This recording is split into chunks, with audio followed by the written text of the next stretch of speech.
makes me feel better. Yeah, we're good. Rich is kind of coughing a little bit. You're a key. Oh, yeah. Uh-huh. Oh, he wasn't even in the room. No, exactly. I was like, wait a second. Hey, how long do you have to quarantine these days? I'm on day 10 right now, but I was telling Tiffany that I still sound like I don't feel well, and so I just thought it'd be best. I'm not, they say at day 10 I'm not contagious. Chief, you didn't have any response for me. I don't know why. Yeah, that's probably a good call, right? Yeah, that's No, not you. I'm turning up I the won't be volume. there, but Jason. can you hear me all right? Yeah, you're right next to the mic. That's good, right? Oh, okay. I hope. Are you ready?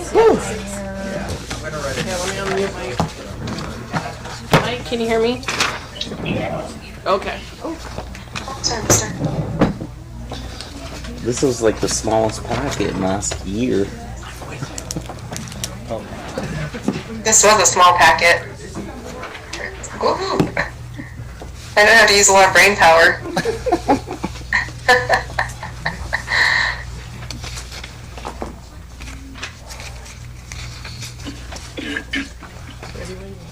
Oh, sorry. I'm just looking for my council packet. All righty, we'll call the meeting to order. Tip, please take the roll. Councilwoman Garvey. Present via Zoom.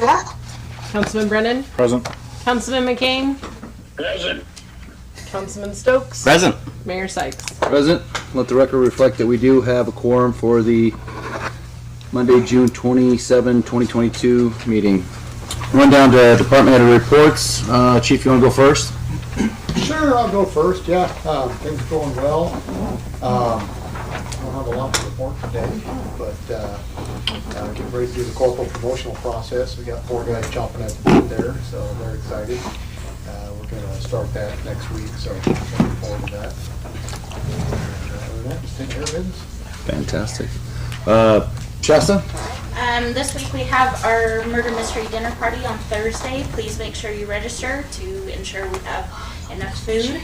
The theme is 1950s sock hop, and it's for teens and adults. We have our knitting group every Friday, our bilingual story time every Tuesday at 10:30, story time at 11, music and movement on Wednesdays and Fridays, 10:15 and 11:15, chess clubs on Saturday. Our summer reading program, we're on week 5 of 6. As of today, we have 574 signed up with an average of 190 weekly reporting. We had 127 at our dinosaur presentation, and 68 came to our Lego STEM bus. We also have our family water run event at Carl Miller Park on Thursday from 4:30 to 6. So there'll be a water obstacle course, wading pool, bubble play, slip and slide, and sprinklers. And then next Friday from 3 to 4 we'll have Cecil the Magician, so watch out for that. And there's also a parent raffle for those that read to their kids each week during the summer reading program. And then next week we have our family history group. Teens and adults are welcome to attend. It's on Wednesday at 5:30, and then our library board meeting is Thursday at 5. Hank?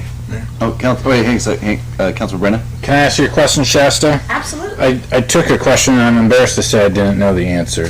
So I'm going to get it from you, hopefully. Okay. All the programs that you're listing off, do all or any of them require the library membership? So Library the card. summer reading program requires that you have a card, but we have a free summer reading card just specifically for the summer reading program. Okay. So there is no cost. And all the other programs? Correct. Nothing? All library events are free. Okay. All right. Thank you. Hank? It's going well. We've got a few applicants for the part-time and full-time clerk for the position, so we'll be doing interviews for the rest of this week. Give those spots filled. Residential slowed down quite a bit. I haven't had any new building plans this month, but commercial's still going strong. Fabulous. Gene? Pretty much the same thing as last time. We got street sweepers running nonstop. cleaning up a lot of these little projects and stuff that are going on. Did a lot of prepping, fixed roads out by the rodeo grounds, parking lots, kind of the same thing every year. This morning we were sweeping Highway 30, and this Thursday will be fog sealing that area right there. So they'll come back and they'll put the oil on top of Highway 30, basically. So we'll have some temporary road closures for just short periods and open it back up as quick as we can. So sidewalks are getting built, just a mirage of things that's going on right now. Fantastic. On bequest of Councilman Brennan, Shirley. You guys are just TVing, cleaning, taking care of the farm. That's about it. That's all we have time for. It's an internal executive leadership joke. Councilman Brennan, go ahead. Well, I haven't heard anything like formal plans or anything, so I just really wanted to tell you thank you for your service to this city. The many years and hours of sweat that you've put into a really nasty situation sometimes, and a true dirty job. So, thank you for your service, and I hope you move on to something that just brings you joy and excitement and no stress. Thanks, Shirley. Thank you. Yeah. I'll say my thank yous at the party. What part? Yeah. What, Rich? We need to eat. It's going out. We have something. It's planned. Yeah. Let's see here. Buck. Things are This moving. guy's in charge. I He's in know charge. with interest rates going up and uncertainty in the housing market, there's been a lot of curiosity. Are we still going to see development going forward? And everything that my office is doing is saying yes. It is. We have received development plans for Runway Estates from the village and from the Silverstone North projects. So these are the development plans for their horizontal development, for all of their horizontal development, the water, the sewer, the roads. They're submitting all of those, and Thunderbolt Landing is preparing to submit their final plat. Once that's submitted, they can start pulling building permits. So we're still seeing things move. As far as commercial, we recently had a planning and zoning commission meeting, which these items will be forwarded to you for some drive-throughs, one for Idaho Central Credit Union, and the other for a fully automated car wash. So those will be coming your way. Exciting time to be in Mountain Home, and we're still busy. Fantastic. Rich? Just kind of going to piggyback off Gene for a second. That was when we did Highway 30, so that was a kind of a combination partnership with the Highway District, so which actually saved us quite a bit of money. So, they had the chipper, so we helped buy chips, and they chipped some of our streets that were in that area, and so it saves us quite a bit of money with that partnership. So we've been doing that for any time we're somewhere that they're chipping something's close to things that we have, so we can combine that. So like one of our guys has been driving trucks, helping them out, and kind of back and forth. So it's a good program that's been working out well. And so segue to the well. That's good for that. Paul's not here to go to that. Slow us down, Jeff. Come on. So they started getting the hole drilled so we can get our test pump and see how much water we can get out of that. They started with a smaller. They're at the end of this week. We're hoping to be about 200 feet with the 24-inch piece. So they've been drilling a small hole and then making it bigger and keep winding it up. So it's going pretty good. They haven't they hit a little bit of water, but that's just surface water. So they haven't hit anything big yet. So it's been pretty good. Nothing real big rock they've had to go through. So they hit lots of different things. So. But that's kind of an interesting plan. So if you have a chance to swing by there, you can go over there and check that out. So it's kind of an interesting process how it works. So not a good deal. Tiff? Mayor and Council. Mayor and Council, I was invited to sit on an AIC panel. It was about audit and budgeting, and it was so 3 city accountants and then a group of people that came in that were accountants asking us. All the cities have the same struggles we do: salary, impact fees, projects that are coming in way too high, they're having to shelf them. So all the cities that were there are going through the same, and how do we as a group, each of us, how do we fix it? So it was interesting. It was very good. Cool. One of the coolest things I got to highlight or share this week is, or obviously last week, was the AIC Awards. So Association of Idaho Cities always, out of how many cities they got? 200 cities, 200 and change, right? Just 200. Just 200. Well, out of all the cities, you put into the AIC Awards for something that your city has done, and so we were awarded 2 awards this year. So that's pretty special, considering Mountain Home never won an award.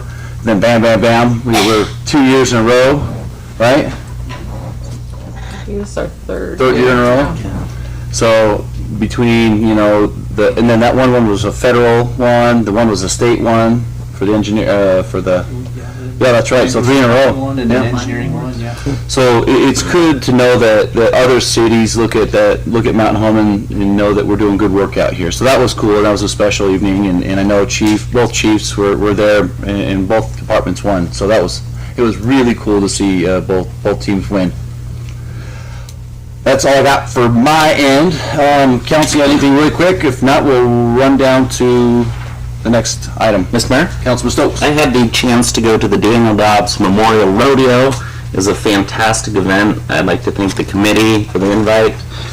You were there, and Flat Rich was there, Tim was there, the 366 gunfighters were there. It was fantastic. Lots of patriotic Americans, so I'd like to thank them all for that. Yeah. Mayor? Councilman Brennan?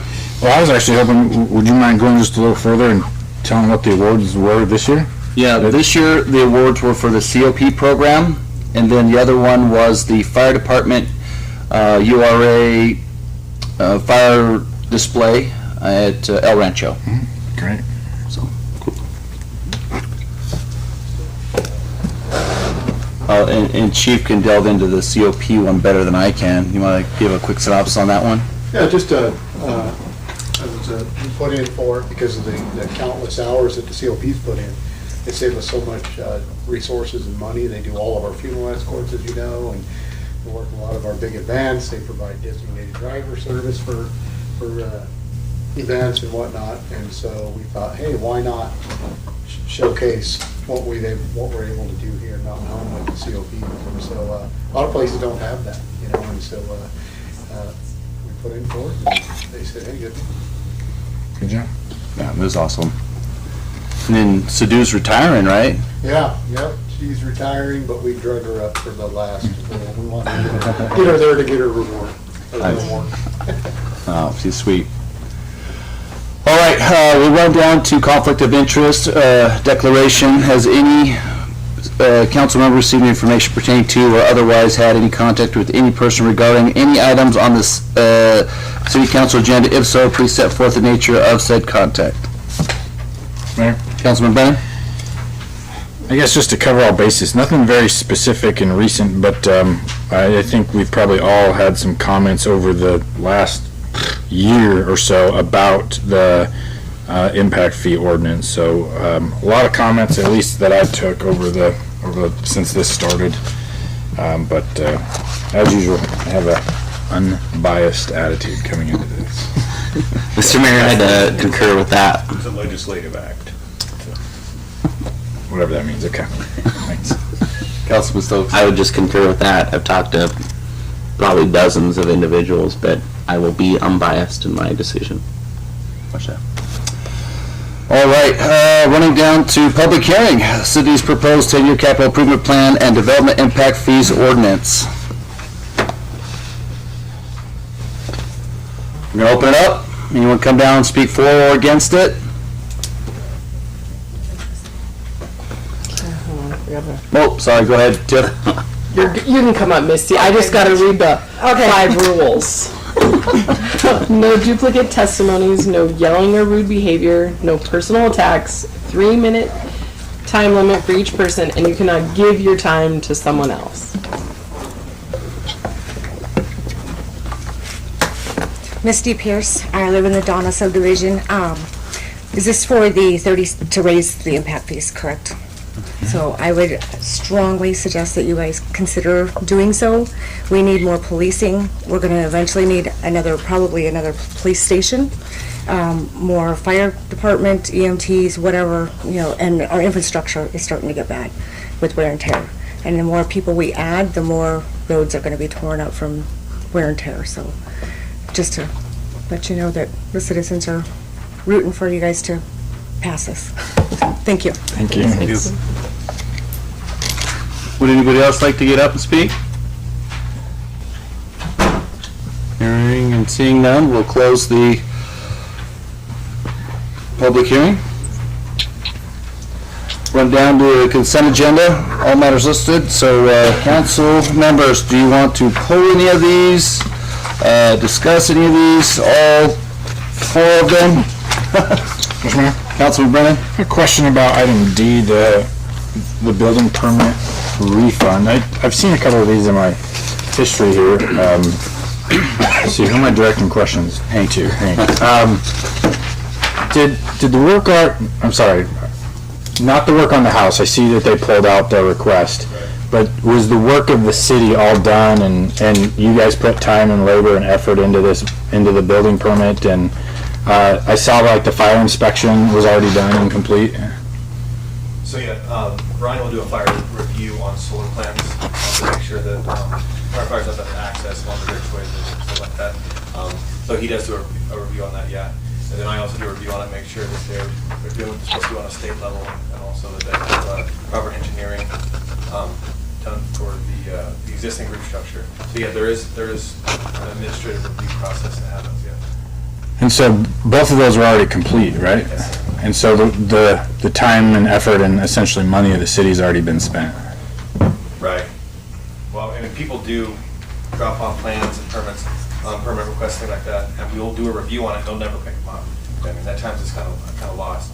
So, I mean, they just happen to pay for it, and then the people decide to go either another direction or not have it done at all. I mean, they were just at that point of the process, you know what I mean? But we do that a lot. We'll review plans and normally pick up the permit, so the time is wasted regardless. Huh. I know it's such a big issue. How often does that happen? 5% maybe 3%, somewhere in there. Not a whole lot. Is it? A lot of them are really simple, like fences and like sheds and things like that. Oh, I see. Like big plans for big buildings. Typically, those get always get picked up. So it's not a huge time waste. Is there a fix for that? Like to collect the fee at the time of the application? You could, yeah, you could. At the time of the application, you could assess some sort of fee for a plan review at least. Okay. I feel what you're putting down. I agree. Yeah. That's other taxpayers subsidizing time wasted or not spent, or you spent the time. Fire, yeah. So I'd like to pull item D from the consent agenda for a separate vote. Mr. Mayor? Councilman Stokes? I had a quick question on I was just wondering, Hank, is that refund going to the property owner or the contractor? Contractor. Okay. Mr. Mayor? Councilman Stokes? I'll make a motion to pass the consent agenda removing item D. Second. Okay. It's been motioned and seconded. Any further discussion? Hearing none, I'll call for the question. Councilman McCain? Aye. Oh, man. Sounds terrible. Yeah. Councilman Garvey? Aye. Councilman Stokes? Aye. Councilman Brennan? Aye. Okay. No, that was D, right? D. Alrighty. Let's run down to old business. Action legislative continued from May 9th, 2022. Deliberation decision on suggested definitions for multifamily developments. So is that Rich Embach, or who's taking that one? Batman and Robin. I'll start us off, Mayor. All right. Mayor and Council, so one of the marching orders we had was to try to figure out multifamily residential, because we didn't have that in any of our discussions. And it kind of came up when we were looking at the EDU tables and from those conversations, because we would just basically doesn't matter how many units that you had, you would just get paid, you have to pay for each of the units. So 1 EDU for every single unit. So when we looked at the EDU table, which we'll talk about a little bit later, but if we can kind of mention it here a little bit. So we did look at some different multifamily. So the definition we looked at that we came up with here is multifamily residential is a classification of housing where multiple separate housing units for residential inhabitants are contained within one building or several buildings within one complex. Units could be next to each other, side by side, or stacked on top of each other, top to bottom units. These units are under single ownership or platted on a single lot. And we looked at that, that kind of was an important piece because we didn't want somebody to say it's multifamily, but then they're selling each of these to each family, and so there's a family in each of them. So that's where we figured that's kind of our definition that we looked off of that. Now, when you get to, and kind of a conversation I had with this Councilman McCain with this, when we look at it, so if you do, Mayor and Council, can I bring in the EDU table for just a minute? Is that you guys okay absolutely, with that? sure. Go ahead. So if we look at the EDU table with that, The current or the new? the new one that we're going to look at, if you look at residential units, we looked at that basically the first one is per family dwelling unit on an individually platted lot. So after, it's basically, I did it, 1, 2, 3, 4, fourplex, and then it's just 1 EDU if you have a 5-plex or a 6-plex, because those are going to be individually sold, so one person's going to be living in there. So it's going to have its own individual meter and everything. So that's the easiest way that we could learn how to do that, because we don't want to have one meter in that type of a building, because if one person isn't paying, you don't shut off the whole building. So we had to kind of make a distinction between what is single family. So the next one is multifamily dwelling. And so we went with a 4-plex because a 4-plex is kind of a common unit. It's kind of the most common one. So when I was talking with Mike and going through, so that's why it said that 4-plex, but after a 4-plex, then it could, that's where you get to be, it was 0.5 for every unit after that. And that's kind of what we went with that. So that would be, this kind of is hitting something where if you have a row of townhouses that has 10, because we have some of them that do have 10 townhouses that are kind of side by side to each other. So, and they are putting that under one unit. So there's going to be one, basically, that 10-plex is a rental, and it's going to have 1 meter to it. And so after 4, then, so obviously the next 6 would just be 3 EDUs because it's 0.5 with each of those. So that's kind of how we looked at that piece with that.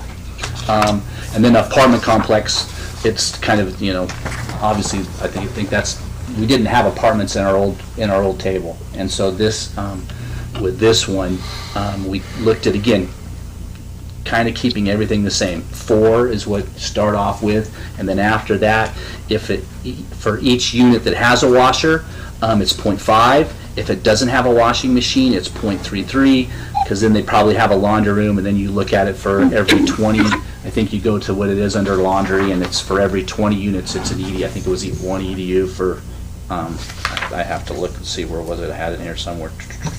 For every 5 machines, it's 2 units, then for every machine after that's 0.2, which that's what we standardly do right now. That's in our EDU table right now.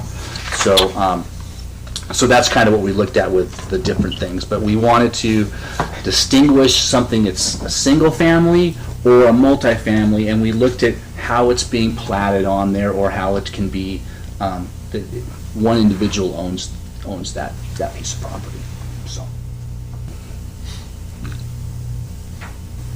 Okay, kind of got in the weeds on that one with the multifamily, but I got it. But that's, mostly is because it kind of had to get in the weeds because of the single lot, you know, how it's being platted. Councilor Ben? Are you Batman or Robin? I'm not sure. He's Batman. Batman, okay. Your definition, like, I'll be honest, like, it's hard for me to, like, read through because it says, in my eyes, it says, it's this unless it's this, which is also that. You know, like, I don't know. Residential habits are contained within one building or several buildings within one complex. So we're looking at, so some people come in with an apartment complex, so they might have 5 5 buildings in this spot, 5 buildings in this spot, or 5 spots, 5 units in this building, 6 units in this building, but that's the whole complex. So that's a single lot, that's a single lot, and this is a single lot. So it's not just, so we're looking at like somebody comes in with like the Village, for example, is an example of that. So they're gonna have 24, they're gonna have a 24-plex, they're gonna have 6 24-plexes in there, so it's each building. So that's why I used that it is can be one building, because they might just come in, that's all they wanna do is one building, or it's several buildings in that complex. Mr. Mayor. What? Batman, just go ahead. So essentially also, what me and Rich wanted to add to this definition was to have illustrations of really what multifamily is versus single family. That we were going to add to this once we had somewhat of a good vibe from City Council that these are good concepts. Now, tighten it, tweak it, clean it up a bit. It was a difficult definition because there's so many different scenarios that had to be thought about, that Rich wanted to make sure we're spoken to, that Councilman McCain wanted to make sure we're spoken to. What you're seeing now is a solid definition, but if this is the direction you want to go, I think we can clean it, and I think we can also add a illustrative component, which will make the understanding of it very easy. Because we want to make sure that not only do we understand it, who have been in the industry of planning, public works, building, but we want to make sure that everyone in the audience can clearly look at that and be like, oh, that makes total sense. So I think what we're looking for right now is, if this sounds like the direction we should go in, let us refine it quickly. But I think we have where we need to be. It's just a little bit messy, and we just got to trim some fat. Mayor. Go ahead, Councilman Brennan. So you kind of have to wrap in the EDU discussion to grasp this. So are you saying everything from a residential home, a duplex, triplex, or fourplex is always going to be metered individually, each one of those doors? So it also matters with that definition. So you're looking at two different things. You're looking at product type, fourplex, duplex, single family home, and then you're looking at lot ownership, individual ownership or collective ownership. So is it like the Village where we have one property owner who has multiple buildings on one single lot, or is it just a single lot with a fourplex on it, or a single lot with a duplex or like single family? So those are the two things that make it a little bit more sticky. So take Terrence over by North. He could sell a fourplex, divide it all out, build it all, and he's still a one owner, but it's all divided out, and then he sells a chunk. And that's where how it was platted. So if you plat, one plat's gonna be a fourplex. Right. One plat's gonna be a fourplex, or you plat it that fourplex can be broken into four different plats, so you can sell them individually, because you can sell a fourplex individually. And if it's being sold individually, then it's gonna have 4 meters. If it's under one plat, one lot, and that's 4 plexes there, they only have to have 1 meter, because that owner is gonna be paying the water bills for all of them. So you don't have to turn everybody off, you can just keep, telling that guy he needs to pay, and his just keeps going up. So And then that one will be based off of pipe size as well, right? we'll get into pipe size in just a little bit, so. Sorry, Yep. I went down the rabbit hole. That's another conversation, so. Mr. Mayor? Go ahead, Councilman. Brock and Rich, what did legal say about this definition? The only word that to me is I don't like is the within one complex, because I think that's pretty. So before we wanted to go to legal, we wanted to make sure that all these finer things that you are seeing, Councilman, that we were able to specify during this meeting, so that their time can be used in the most productive manner. Okay. And I think it also wouldn't hurt to not only run it by legal, but to run it by Keller and our consultants to be like, yeah, that also looks like a clean way of interpretation. Yeah, that complex just seems so subjective, right? I could just say this is 4 complexes here, or 19, right? That's the only thing I'd say. No, I think that's an excellent. All right, council, any other thoughts, questions, comments, concerns? No. Greg, Councilman. I don't know how well you can hear me with my voice the way it is, but I talked to Rich about this, and I think if we'll give them the latitude to go ahead and get the illustrations together, I think that it'll become much more clear as to just what they were talking about and what Rich and I talked about with this before it came back to council. Copy that.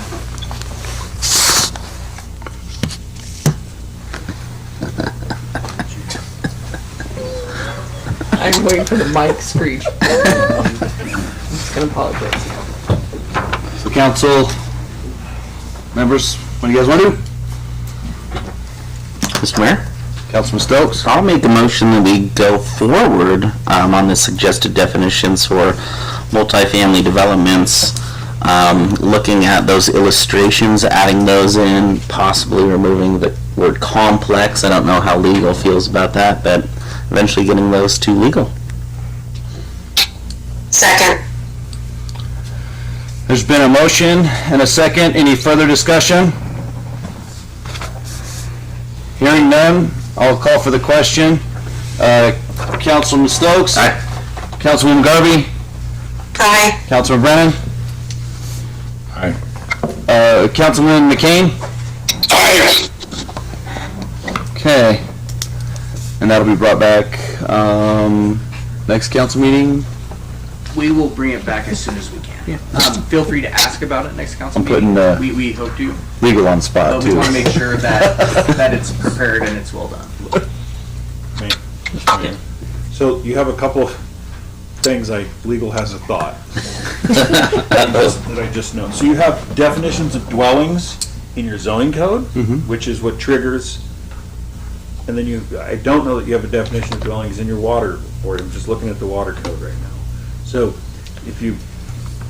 we just want to make sure that any definition of multifamily that you adopt that resides in the water code meshes well with the existing definitions in the zoning code. And you can do the water one all by itself. It doesn't require any of the other procedural stuff, as long as they're consistent. So that's all. And so it may take a little more wrangling. Okay. Is that what I do? Yes, sir. Noted. Councilman Brennan. If I may here, my thought is, I feel like I've kind of been on this path before, but we talked about bringing it back this next meeting. What I'm very confident of is we had our public hearing today for impact fees, and based on what he's saying is, I think if we could order it on our next agenda for sure to get that done, and then the council has in that order, then the council has the opportunity to hear the impact fee discussion. So, because a major part of our impact fees is multifamily housing. So I wouldn't want to continue with that without having our definition approved. I agree. Yep. All right, run down to new business items removed from the consent agenda. The approval Blue Raven Solar request for building permit 220-005 refund. Mr. Mayor. Councilman Brennan. I've had the discussion already, so I just make a motion to deny the request for building permit refund. Mr. Mayor?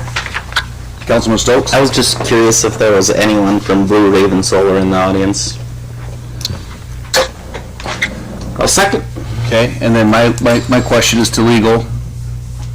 Is it all copacetic? We don't refund it because we have time put in it? Well, I looked at the request, and it basically was like, hey, can I get this back if possible? Okay. And it looks like the work was expended, the time was spent, and I don't see why you could not. Okay. It's up to you whether you want to deny it or not. Roger that. So we got a motion and a second. Any further discussion? Hearing none, I'll call for the question. Councilman Stokes? Based that we've spent money, time, hours, I vote aye. Councilman Brennan? Aye. Councilwoman Garvey? I just have a real quick thought to that.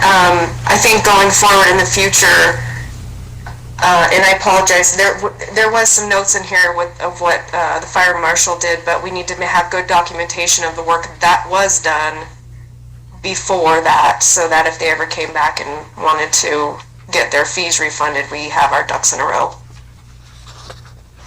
Copy that. And Councilman McCain? I agree with Councilwoman, excuse me, and say aye. Hank, do you think we should revamp that, saying if you bring in plans, we will not look at them until you pay your fee? Yes, I believe we should look at that so we're consistent going forward. Okay. And then he'll bring that back to council? Okay. Perfect. All right, run down to action item 2, deliberation decision on moving the equivalent dwelling unit EDU table to resolution from an ordinance. And then this is also more in-depth discussion, I do believe, right? All right, council members, what do you guys want to do? Mr. Mayor? Councilman Brennan? This has been a whirlwind of activity on the council. We've had at least 3 special meetings on this, and we basically just stopped without an answer. So I think one thing we agreed upon was having the buy-in for the EDU system. Like your initial cost when you pull your building permit was going to be based solely off of the water pipe size, or the meter size. Is that right, Jim? And then on top of that, adjusting the table for the monthly bill. So you have a buy-in and then a monthly bill, which shows based on your as maybe, I don't even want to say as close as, but maybe a reasonable, possibly reasonable guess of what water they're going to be using. So I think that's kind of the direction we were going, but I mean, 5 minutes before the meeting started, right, Mr. Yorkiti brought to me and showed how much more money that's going to cost in the buy-in fee rather than just paying the initial amount. Can you? Mayor, council, so kind of off that, and I think I might have missed that a little bit when we were, because again, we've had lots of discussions on what we were doing, that we did talk about the meter size and some different things. So first of all, when we looked at the EDU table, there was, obviously when we went through things, there were some things we didn't have in it that we needed to get into it. It's much easier to do something from, I think everybody agrees, it's much easier to do it in a resolution than in the ordinance, because you have to change it each time and post it and do all those types of things. So I think that, but we certainly did look at that is what we wanted to make sure that we're using for their monthly bills and things like that. So for their monthly bills and billing and how much they're using with that. Now, what made it kind of difficult when I was looking at, and I wasn't quite sure, because if you look at what it said in our original one, and that's why I kind of forgot about the meter size, because if you look at the purpose on the first page, the following equivalent dwelling unit table is used in the initial calculation to determine the number of equivalent dwelling units per use. It's also used for the purpose of calculating and determining the water and wastewater availability fees. So that's our buy-in. So, and whenever applicable, the calculation for monthly user fees, and that's kind of mostly going on. So when I had a conversation this afternoon with Councilman Brennan in a minute, so I kind of dug into looking at the meter size and how that could affect what's going on. First of all, we would have to have a public hearing if we're going to use the meter size. So we don't have that. That's kind of a new fee that we'd be looking at. Be my understanding, correct? And then I'd have to also get that kind of adjusted with Keller, because that's not how our EDUs were figured out in all of our master plans, water master plans, wastewater master plan that just got finished with the wastewater plan. So if we were to look at, and I kind of pulled Taco Bell for a second, because it's the newest one we kind of had in, and just looking at what we had. So Taco Bell came in with the building permit with 4 EDUs on our current one, And so when you kind of go through their different pieces, so after it, so they would have paid for water, their buy-in, so their availability fee is $9,800 for water and $16,800 for wastewater. Now, I believe they have a 2-inch line is what they're putting in up there. So if you look at the 2-inch line cost, so instead of paying 4 EDUs at $9,800, they would have actually have to pay $19,630 because it's a 2-inch meter. So it's kind of a big discrepancy with that one, that way, and what they're using.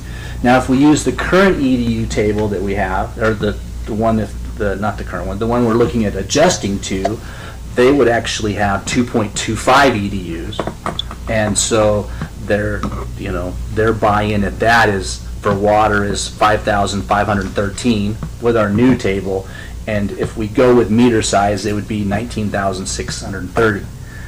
Now, when you look at the equivalent, because water and wastewater aren't the same prices to get in, because water, your buy-in fee is $4,200 for each EDU, and so if we look at the meter size, the equivalent of meter size that for your ratios, it's $33,000.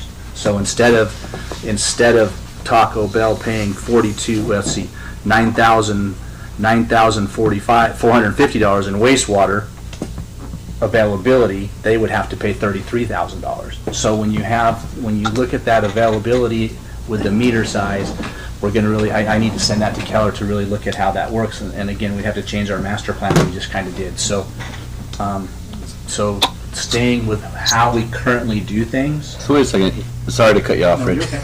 I thought it was $24 and $50 for a water EDU, and then it was $4,800 and change for a wastewater. But they have that's correct, if it's a 1-inch meter. Right, so if you got a 2-inch meter, It's not, wouldn't it be, it's not double. well, it's more than double, right? It's because it's capacity of, Right, how much they can throw through. and it's more. So Right. it actually, so when we look at the equivalence table that Keller provided us for a 2-inch meter, it's $19,630. Because they have the availability to suck that much water. Yes. Correct. Yeah. Okay. So it's. Sorry, good.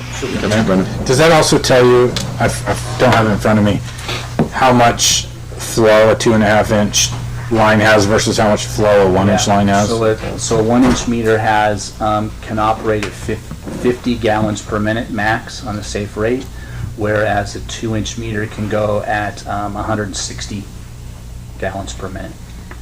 Yeah, that's like 3+ times. Okay, makes sense then. So staying with our current system that we've used, that Keller's already gone through everything, it just made more sense to kind of go with that. And I mean, I guess I kind of made that decision myself a little bit, but I wanted to make sure that you have that in there, what's going on, so. Councilman Brennan?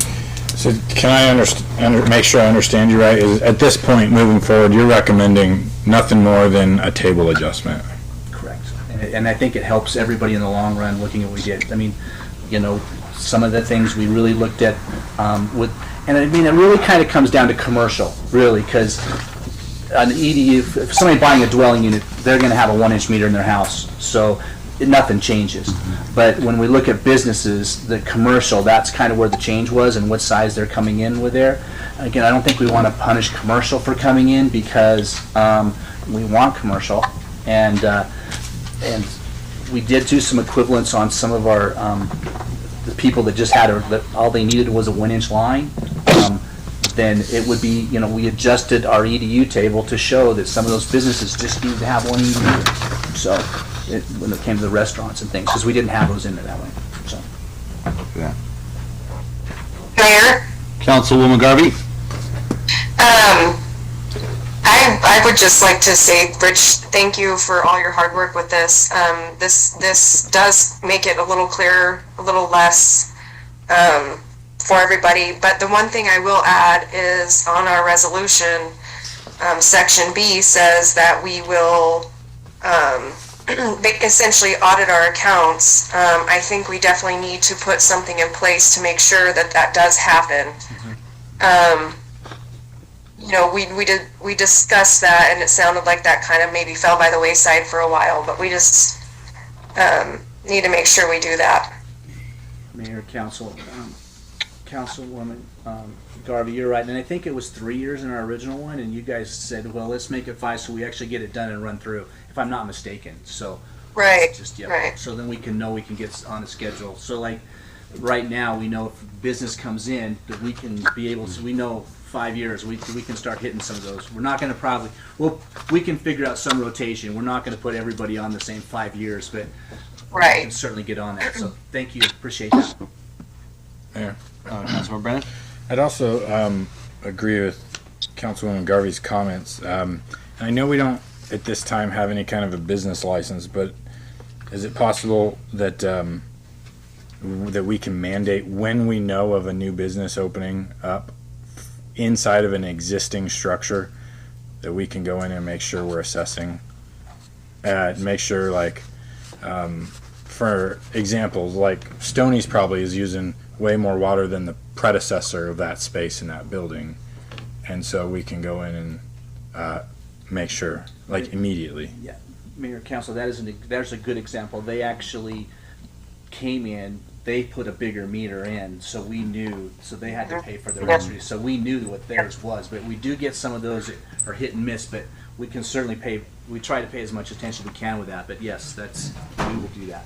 We pay attention to it, but is there anything that grants us the authority to go in and do an inspection and adjust the rates? Because we don't have a business license. We can do, Mayor, Council, we can do that with our reads and how much water they're doing in. And actually, we just updated our program, so they're gonna be able to do that from City Hall instead of having us have to go out to it all the time. So, it's right on their phone. Our guys go out now and it's on their phone, and they can do it and send it to City Hall instantaneously now. So we do that. Those are for leak checks and anything that we see that's odd, that's not working. It's pretty easy to do now. So.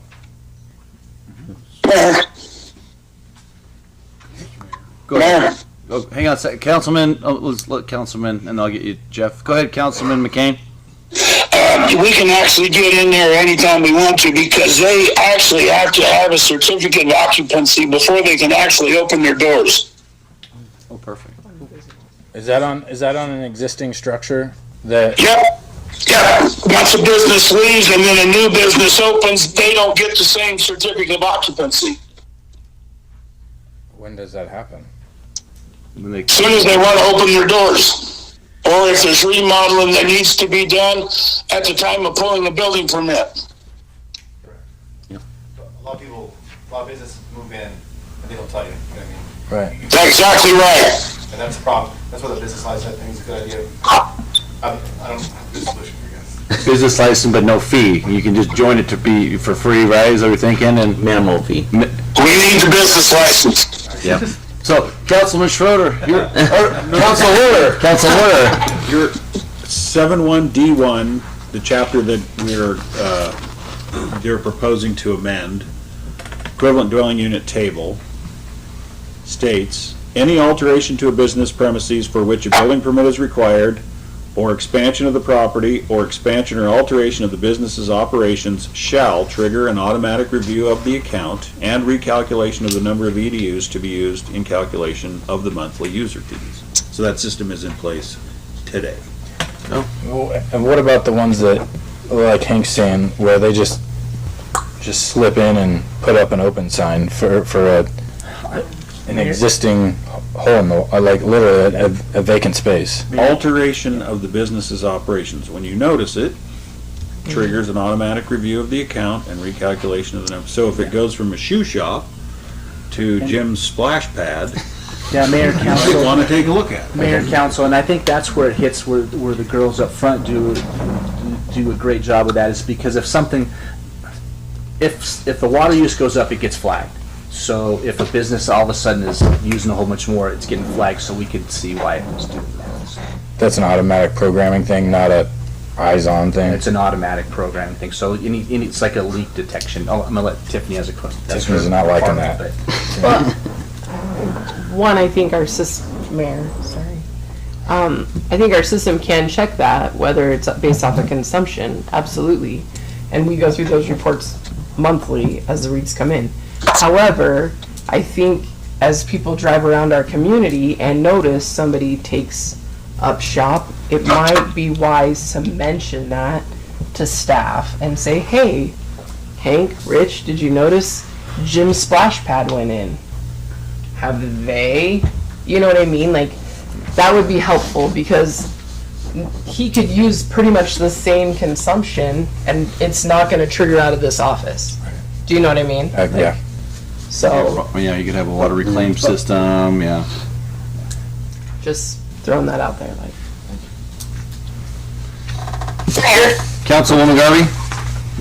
So even though it's going to trigger more consumption, and I agree with the discussion, but ultimately at the end of the day, they're still going to pay for the water. So I mean, if they're using a lot of water, they're still going to end up paying for it. I think the splash pad from a lumber shop or whatever is a little bit of an exaggerated scenario, because obviously a splash pad is going to need some construction and things like that, which would also trigger a building permit. But I think it's important. The way that this structure is working, it's working fine. I don't think we need to delve into an issue that's not really an issue at this point. We don't have a lot of businesses opening their doors every other day or changing venues. Copy that. Mr. Mayor? Councilman Stokes? Mr. Keaty, thanks for all the work on this. I just had one problem, and I know you know it, page 4. We're talking about food and beverage services with the first 20 seats. Okay, so Each are assessed at 1 EDU, and then additional for each 20 seats. Above 20 seats for a bar and lounge is 0.5 EDUs, and then additional for each seat. Over 20 seats for a restaurant is 0.05. So Mayor, Council, the difference there is the 20 seats. So if a bar and lounge comes in, they're just paying for an extra 20 seats, and that's 0.5. Whereas the restaurant is per seat. So after 20 seats, it doesn't say seats, it says seat. So it's the 0.05 for each seat. Yep. So, yep. Thank you. That's all right. Councilman Brennan? Gosh, man, I feel like we're back at square one. Although, I'm not totally opposed. I don't think we're gonna get a better solution. I mean, at this point, but if this is how we're gonna move forward, then I guess I would just like to ask the council for more time to bring out my red pen on this table, because when we're talking about residential multifamily units above 4 or whatever being assessed at what rate was that? It's probably wrong. What's that? 0.5 or 0.33, depends on what They have a washer. use was. So could it be like a 3-bedroom, 2-bathroom apartment, and it would be 0.5 EDUs? Yes, if it's an apartment, if it has 0.5, if it has a washing machine in it. Okay. So I'm not trying to pick this apart by any means, but when I see for a jail, right, for every bed greater than 2, they have to pay a half of an EDU. For one bed, a jail person gets a little sink and a toilet, and they don't get their own toilet either, or their own sink. It's grouped up, and so I just want to really go through this. Mayor, Council, that's what it was before. So nobody brought that up before. This is what I gave you guys pretty much 2 or 3 weeks ago, and so you've had. Council McCain came and talked to me about it, and that's really it. So I just went with what we had. And I didn't go through every one of these lines because I thought we were going down a different path, and maybe that was to my error, perhaps. But I don't think this is equivalent to water usage on a lot of them. And Mayor, Council, again, some of these are that we go through. I pulled up a lot of different tables from a lot of different places, and the people that use tables and what they use. These are pretty common of the different things that we use. So it's not rare that this isn't just the city of Mountain Home that uses these. Mr. Mayor? Councilman Stokes? Although they're not exact, they are approximate. Or there's a guess in there, right, Rich? I would imagine. Yeah. Mr. Mayor? Councilman Brennan? And we still are adding one EDU on the restaurant table for a drive-through window?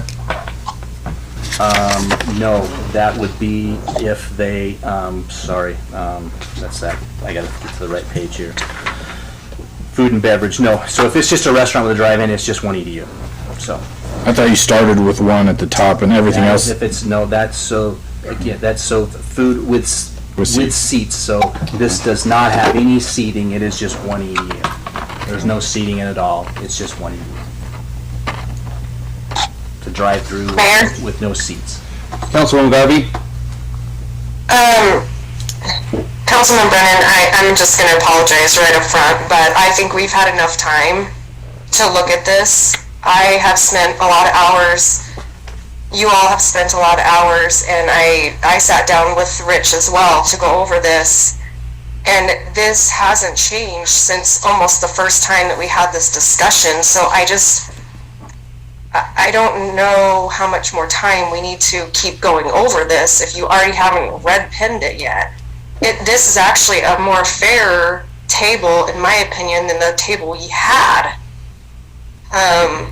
As far as multifamily, the restaurants, I guess I'm not for extending this conversation anymore. I mean, I've spent a good 12 and a half hours researching this, and I think it's a good starting point, moving it over to a resolution. Mr. Mayor? Councilman Brennan? I feel like I have to address that. Sometimes I reflect back on Councilman Bundy's comments that he would make multiple times that government's not always fast. But just those few examples I've given, like one bed in a jail is half of an EDU. What a ripoff to our taxpayers that we all have to pay for. We have to pay for that jail, so that's fine. If you guys are in a rush to get it done, go ahead. Well, then, Mayor, I make a motion to approve moving the equivalent dwelling unit table to a resolution from an ordinance. Second. So it's been motioned in second. Any further discussion? Mr. Mayor? Councilman Stokes? Councilman Brennan and I suggest getting with Mr. Urquidy. I might as well, because I hear your concerns.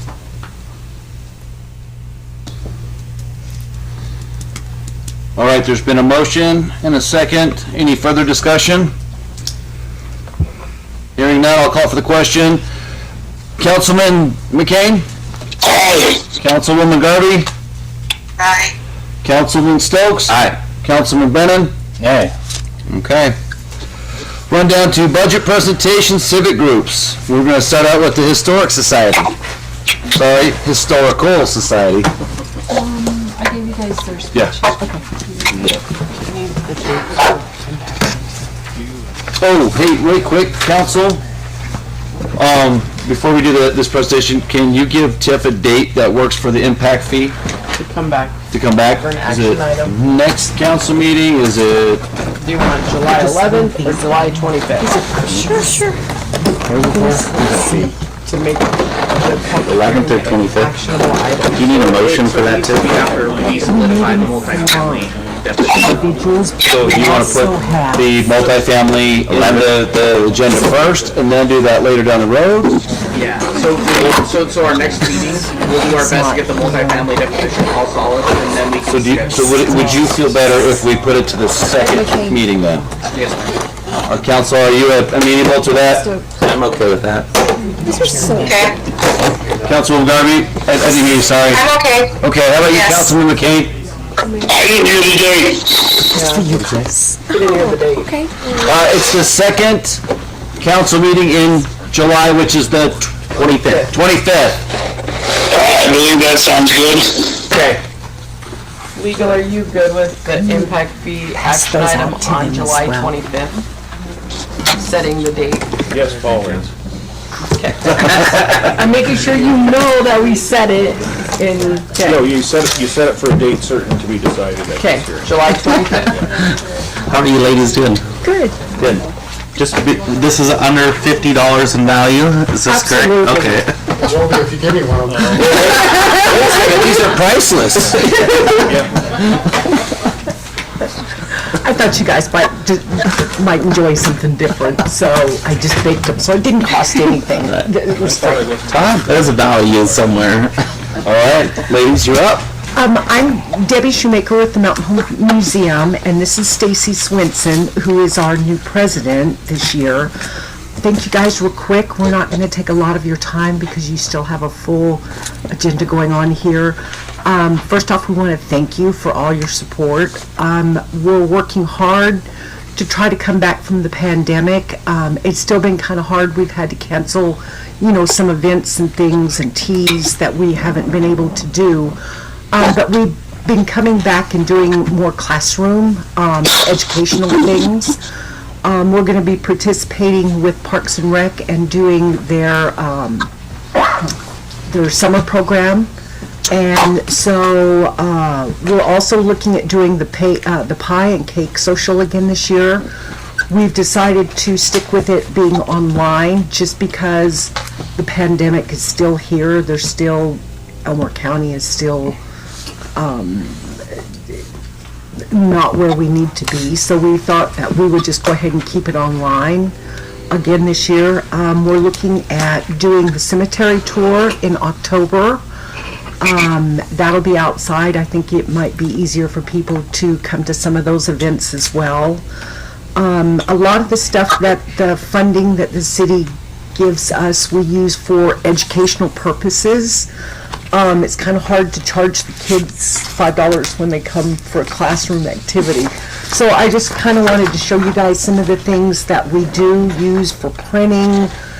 Some of the costs that we have are, necklaces for the kids that we do, games and coloring books and crayons and things like that. We're really excited. We even was able to reach out to the base. We gave a tour to the base and a program out there. So it has been going well with the educational classes.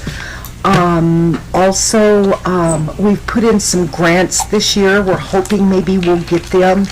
There's historical books that we have that are actually in desperate need of repair. What we've done is we've set up a GoFundMe page, and so far we've raised $20 to get them repaired. But this is some of the projects that we're looking at doing this year.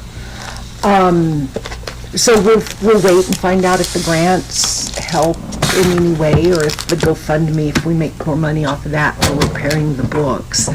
One of the things we're looking at doing is I've applied for a grant to be able to get the Smithsonian here this next year. The Smithsonian's coming with an exhibit on innovation.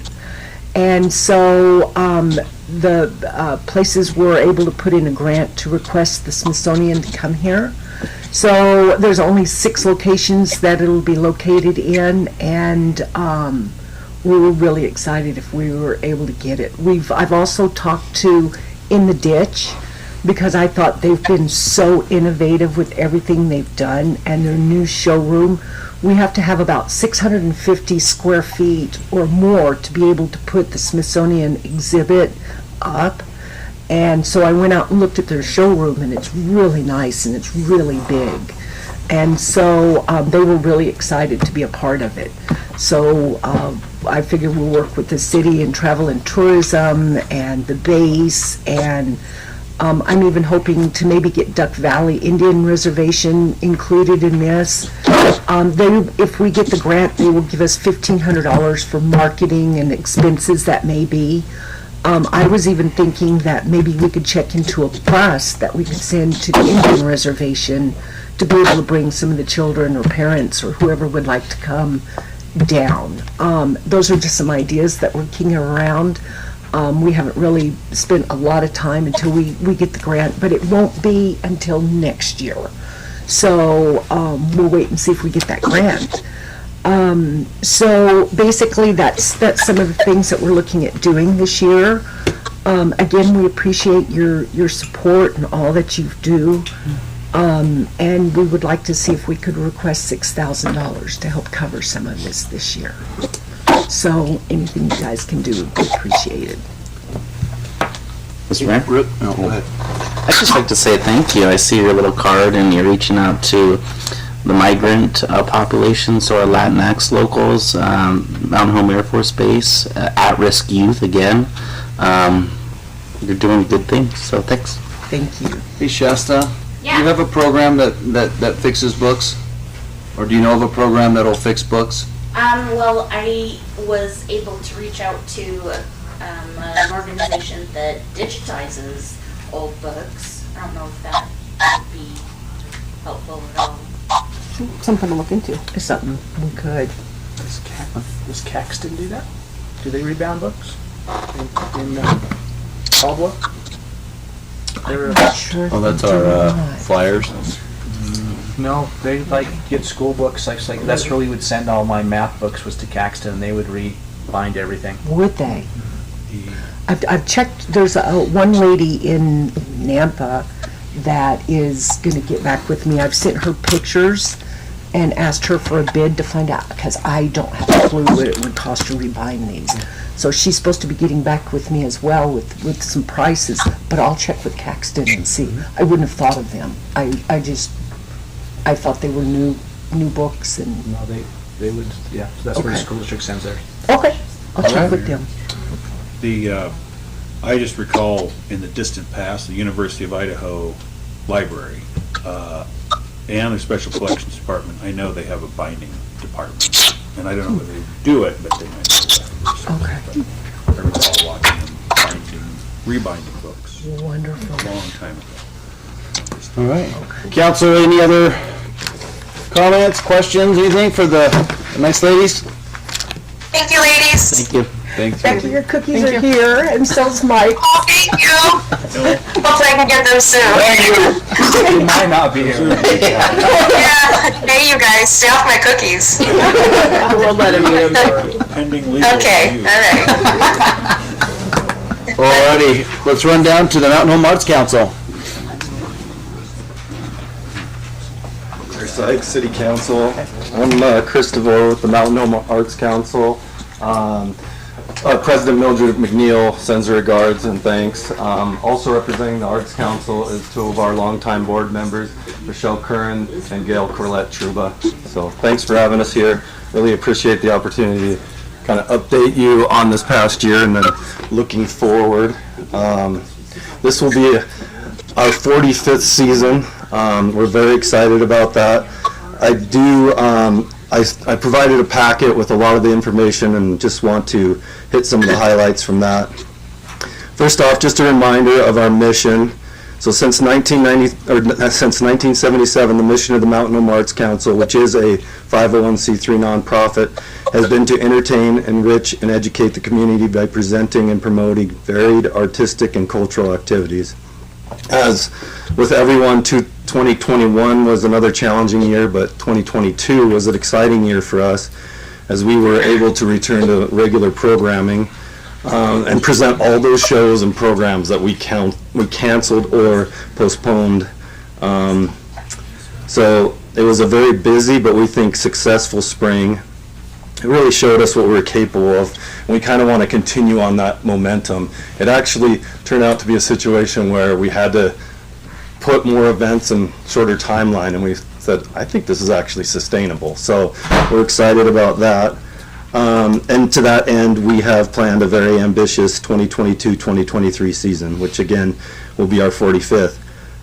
Community Canvas is underway, as you guys well know, working on the back of the buildings here too, and we're adding 20 new murals. Excuse me, I don't know why I all of a sudden got all kind of nervous about this, but it's weird. I've only done this 6 times, and all of a sudden the nerves got to me. Anyway, we'll have the review on July 4th, 9 to noon. With those added murals, we're nearing 200 in the city of Mountain Home. And as you know, we've got that hashtag now as being Idaho's mural capital from the governor's office. Thank you to the Economic Development Department for their help on that. We've again expanded the summer concert series to 5 dates, beginning on July 8th. We've booked Shakespeare in the Park for July 31st, and we've expanded an entire season of events, Missoula Children's Theater, community variety show, multicultural clarinet and guitar duo, Siren Songs, which is a folk and Americano duo, the Wardens, which are returning to do songs based on wildlife management and mountain adventure, Empire Trio, 70 years of Broadway and behind-the-scenes stories. All of these do community shows and then outreach programs, either to senior centers, schools, and so forth. It's potential spam, so it's probably not. That's from the car warranty. So, just so you understand that they come in for many programs when they come, and these are national and international touring artists. We'll also be publishing our 14th volume of our literary journal, The Whistle Pig, which showcases Idaho writers and visual artists, and we'll host a variety of other literary, visual art, and performance events in partnership with the city, chamber, and library, among other organizations. So it is really exciting time. I do want to point out Shasta and her staff have been, I think we have done more partnerships in the last year and are planning on probably doubling that this year, and it's been a really great relationship. They're yes people. I say this over again. It's like there's a lot of times when it's like, how are we actually going to do that? The yes is always up front, and then we'll figure out how we're going to do it. So really appreciate that. So in closing, we are very optimistic and kind of giddy moving forward. We have an ambitious budget of $68,500 for the season, which is growth year over year of about 10,000. However, we feel because of the continued support of the community, the city's $5,000 in annual funding, and the grants we've been awarded by the Idaho Commission on the Arts and the Western States Arts Federation, as well as other foundations, that we are in perfect position to sustain this growth. We thank you so much for your continued support and this opportunity to update you on the key goals going forward. And please do one of our goals, and I think we're doing, in self-estimation, a good job of this, is not just doing our own things, but trying to figure out where the arts can be combined with existing. So please think of us as a resource. I know the city and chamber and the library often do that, but please think of us as a resource when arts can contribute to new and existing programming. So I think that's it. Thank you. So Chris, got a ribbon cutting coming up? Something for July 8th? July 4th. Well, no, not just July 4th. Were you guys doing something at the amphitheater, Arts Council? No. We're doing the summer concerts. The Yes. proclamation. The 1st of July, okay. 8th, 1st, it's all, I've been late. I might have been a little bit late. Governor's and Mayor's proclamation for our 45th season. Sorry, I just misunderstood. No, it's me. No, I'm excited. Mr. Mayor? Councilman Stokes. Thanks, Mr. DeVore. You guys rock. I like that we're becoming more artsy as a city, adds some culture to us, and brings in economic development. So thank you. Yes, thank you very much. Sure. All right, guys, I don't know what just went on here, but. No, good. Thank you. All right, we have the number 3, Treasure Valley Transit.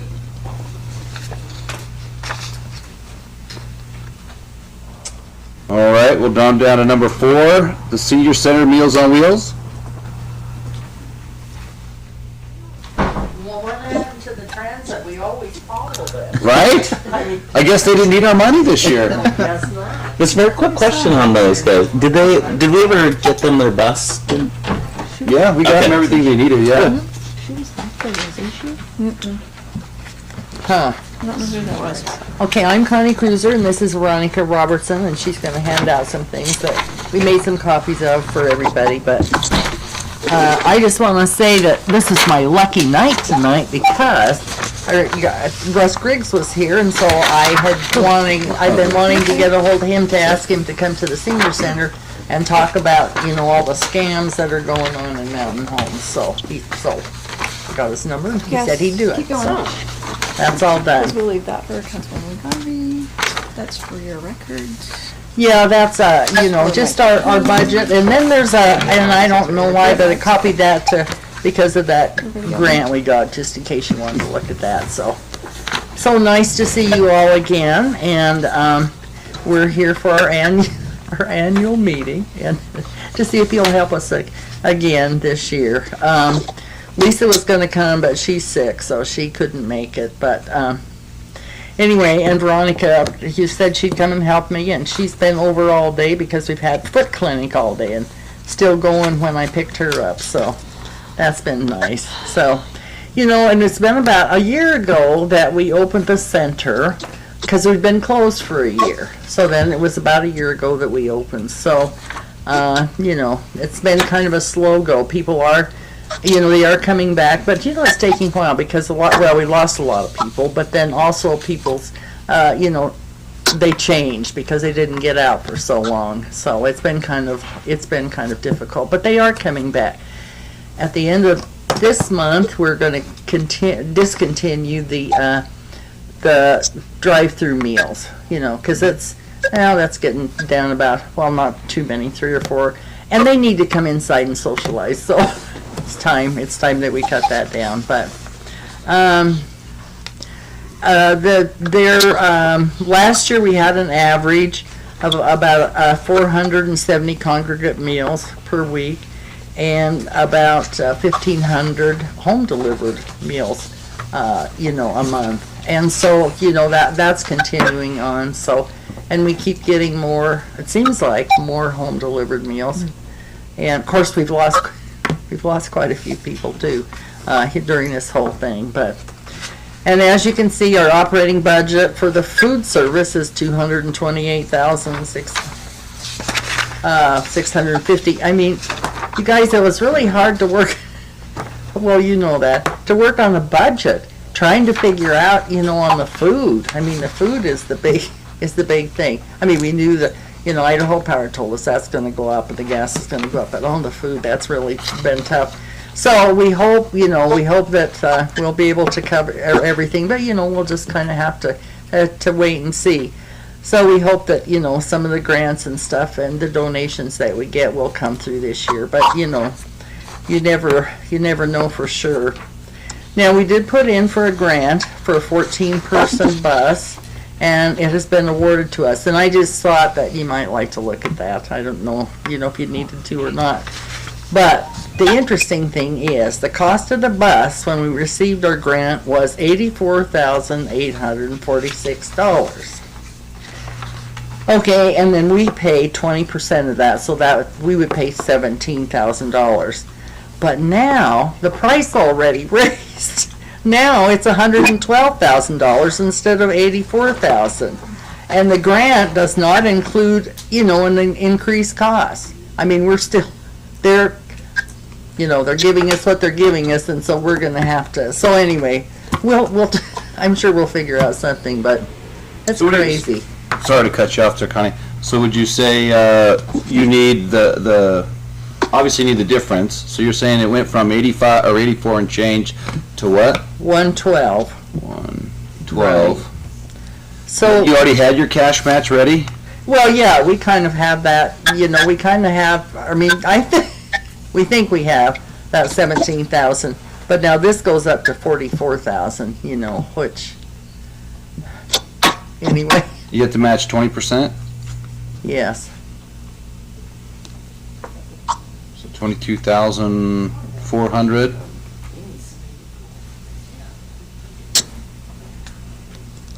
I think we found it in the Treasure Valley Transit budget. Well, that would be swell. Snooze, you lose. That's right. No, and the thing is that our bus, we spent so much money on it this year, so many problems, and of course, some of the saying is that because you didn't use it for a year, what happens to your automobiles.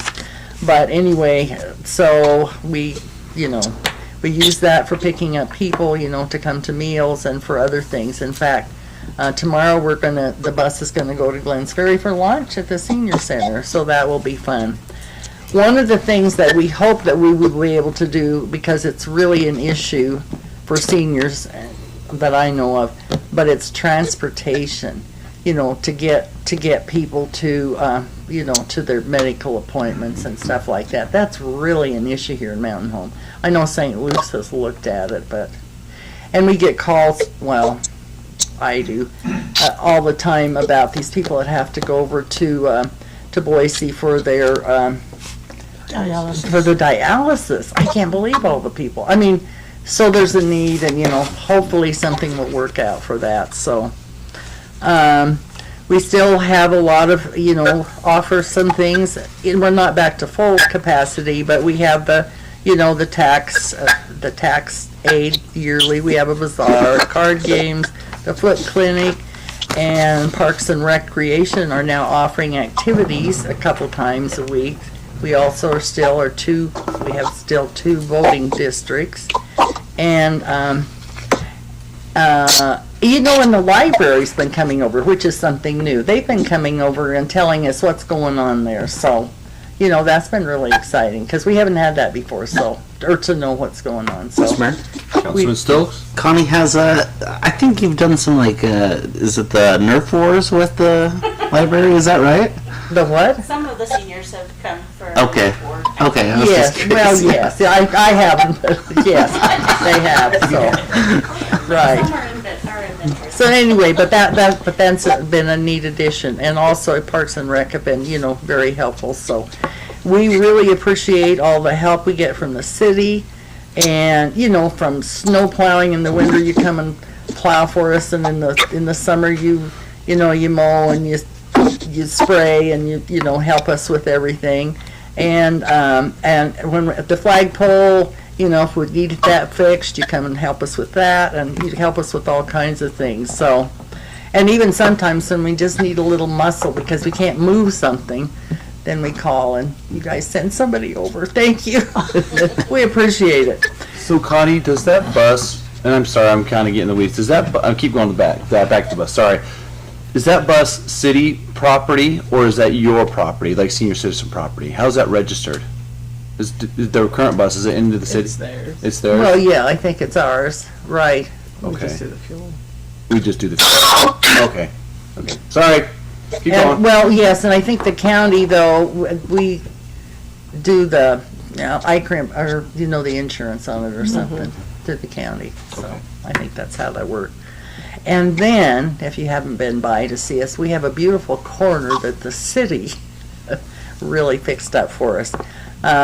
You cleaned it all and all that old stuff that was out there, and then you decorated it. We now have a beautiful rock that's just gorgeous, and now we have some lights that shine on it too. We did that, so, and then you gave us 2 pots of flowers. You guys, that looks so nice. Oh, it's such an improvement, and we do really appreciate it. And I have to say that Jamie McDonald was such a big help with our grant for this bus. Oh, she's wonderful. Take all her time to help us, so. And, you know, and I have to say this, we really appreciate the mayor for continuing to help deliver Meals on Wheels for all those who need the services. So, you know, that's really special that you take your time to come and do it, and we appreciate it, and people know that. I appreciate that. Thank you. So, anyway, so that's why we're here. Did you want to add anything, Veronica? Or, anyway, to say that we're busy and you know, we're just glad every day when we wake up and see, oh yeah, this is going to be a good day today. So anyway, thank you for letting us come and request your help again this year. So any questions? Mr. Mayor. Councilman Stokes. I like that you're in the weeds on this bus because I'm behind you on this. If we're going to buy a bus for Treasure Valley Transit, why couldn't we hopefully find some funds to help match your deficit? I think it'd be great of the city to do something like that. So I hope you were kind of leaning that way. Yeah, so we have a difference between 85 and 112, about $27,000, and the match went from, what, 17 to 22.4? It's just a thought. I really like the idea. Well, I thought, well, I don't know. I've always My believed math that might if you be take right. care of your young and your senior citizens, and everybody else will come together as one and take care of each other, so. Well, that would really be great, because we really do need to think about trying to get transportation especially for seniors here, just to get them to, you know. So, We whatever have we can do. partners that maybe we can find maybe a better deal on a bus for you. It's still new, but we have partners that we deal with quite often that we can look into. And Councilor Schroeder is a huge fan of Treasure Valley Transit. So maybe we can ask them that if they buy a bus in bulk, or if they're buying buses, if they could maybe get us something to. That would be great. I mean, we just kind of have to go whatever we. Well, let us do some research too with this Thank bus, you. and let us help you guys as well, and we'll try to find something. Well, thank you. I really Worst appreciate case scenario, it. we go with 112, and hopefully we find some fun somewhere. Well, thank you very much, because I really appreciate it. I mean, we can only do so much. I can only look at that computer so much to try to print, push in stuff, to look up stuff. I don't have any grandchildren here to help me anymore.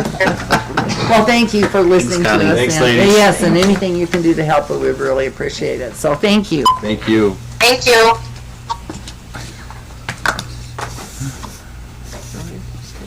I don't need them anymore. I made a lot of notes.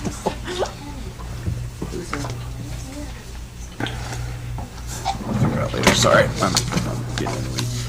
Alrighty. Recognizing people in the audience. Would anybody like to get up and speak? Come on. Do I have to get up? Yes. Come on down, Casey. Oh, sorry, Miss. Are you going? Sorry, I didn't see you stand up.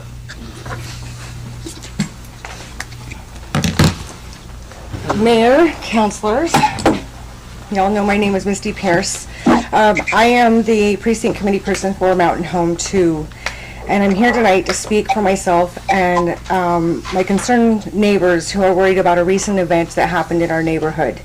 We haven't been able to get complete nor consistent answers from anyone, including the police department.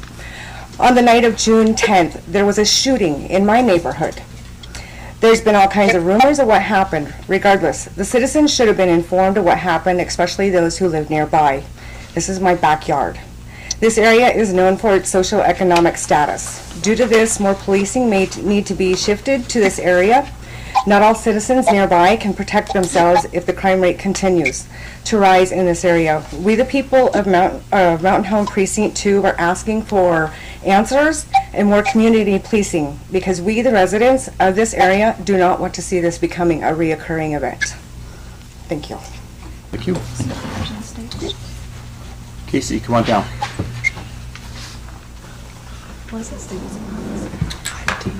My name is Casey Thomason. I would like to thank the city of Mountain Home for all of your hard work and dealing with me through this process of building another coffee shop. I have learned a lot, and everyone, and Brock probably the most, has given me countless hours. So greatly appreciate everyone putting up with me. And we're looking to break ground in a couple weeks. Congratulations. Thank you. Thank you. Thanks, Casey. Would anybody else like to get up? Come on down, Connie. Oh, I just have a question. Oh, this is public comment. Just No, but what is the deal with the, I live, condominiums across from the golf course, so I have to go down 18. What is the deal there on the corner with all those food trucks? I thought there were supposed to be food trucks on down American Legion next to the doctor's office. Right. So I'm gonna just curious. So I'm gonna have Brock get your number, and then he'll call you tomorrow, and he'll tell you all about the food trucks. Oh, okay. Well, no, I just see them now. There were 5 there today, and I thought, well, gosh, can you just anybody, have a food truck? And I was waiting for the big, on down the street. There was supposed to be the big one, yeah. The big one. Okay. Well, I'm just. Yep. He's an expert, he'll tell you. See if you. Well, if you see something, say something. Right. Thank There you. you go. Thank you. Would anybody else like to get up? Come on down, sir. Mayor, Councilman. My name is Sean Bailey. I wanted to introduce myself today because I volunteered to be the executive director for the Recreation the Recreation Foundation of Elmore County. And I've been serving in that capacity for about 3 months, and our goal is to help close the gap on funding for the aquatic center that's up on 18th. So I just wanted you to know who I am and what we're going to be doing. And so the foundation's goal is to operate in perpetuity after it's built, and maybe expand our fundraising efforts to the rest of Elmore County and other projects that might become available. But we're pretty much bolted right now to that project, but after that project we'd like to start working on some other fundraising for other recreation projects in the county. So just wanted to let you know. Second of all, I have been working with Jessica over at the library, and I just want to let you know I'm offering free computer classes on the second and fourth Thursday, 5 to 7 p.m. at the library, completely free. We don't sell anything, but we would like to contribute our time to help the community gain more computer skills, maybe find jobs for remote work, and things like that going forward. So I just want to let you know that's another thing that I'm doing for volunteer work, just to let you know. So we did 4 weeks of Excel, and we started at beginning Excel. Everybody said it was too easy, so 3 weeks later I did advanced Excel, and they all said it was too hard. So I've got to find a medium there. But anyway, so we'll be taking requests for what we should teach, and we're just going to make a commitment to be there every second and fourth Thursday. So. Sean. Thanks, Mayor. Councilman Brennan? Yeah. Sean, good question for you. Can you help me understand the separation or the distance or difference between the WECR, the Western Elmore County Rec District, versus the foundation? Is this a brand new foundation?